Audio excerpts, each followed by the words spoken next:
കോട്ടക്കൽ നിയോജക മണ്ഡലത്തിൽ വലിയൊരു മാറ്റത്തിന് കാത്തിരിക്കുകയാണ്.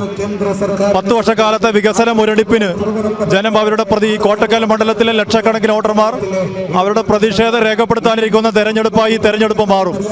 കേരളം 10 വർഷക്കാലം ഉജ്ജ്വലമായ മുന്നേറ്റമുണ്ടാക്കിയപ്പോൾ കേരളത്തിലെ ഇടതുപക്ഷ ജനാധിപത്യ മുന്നണിയുടെ ഗവൺമെന്റിന്റെ വികസനത്തിനൊപ്പം നടക്കാൻ കഴിയാതെ പോയ ഒരു മണ്ഡലമാണ് കോട്ടക്കൽ.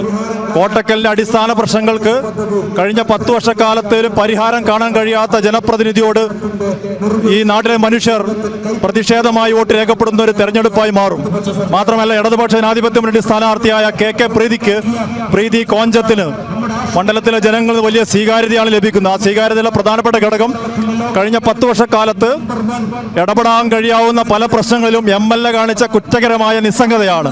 ഉദാഹരണമായി, തിരുവേഗപ്പുറ പാലമടക്കുമ്പോൾ ഈ നാട്ടിലെ മനുഷ്യർ പ്രതിസന്ധിയിലായ ഘട്ടത്തിൽ തൊട്ടപ്പുറത്തെ പട്ടാമ്പി MLA മുഹമ്മദ് മൂസിനാണ് തിരുവേഗപ്പുറയുമായി ബന്ധപ്പെട്ട വിഷയത്തിൽ ഇടപെടേണ്ടി വന്നത്. തൊട്ടപ്പുറത്തെ വട്ടപ്പാറയിലെ എക്സിറ്റുമായി ബന്ധപ്പെട്ട പ്രശ്നം ഈ നാട്ടിലെ മനുഷ്യർ ഒട്ടേറെ പ്രതിസന്ധിയിൽ ആശങ്കയിൽ നിന്ന നിമിഷങ്ങളിൽ വട്ടപ്പാറ വിഷയവുമായി ബന്ധപ്പെട്ട് നിയമസഭകത്ത് വട്ടപ്പാറ എന്ന വാക്ക് ആദ്യമായി ഉന്നയിക്കുന്നത് ഡോക്ടർ KT ജലീൽ MLA ആണ്.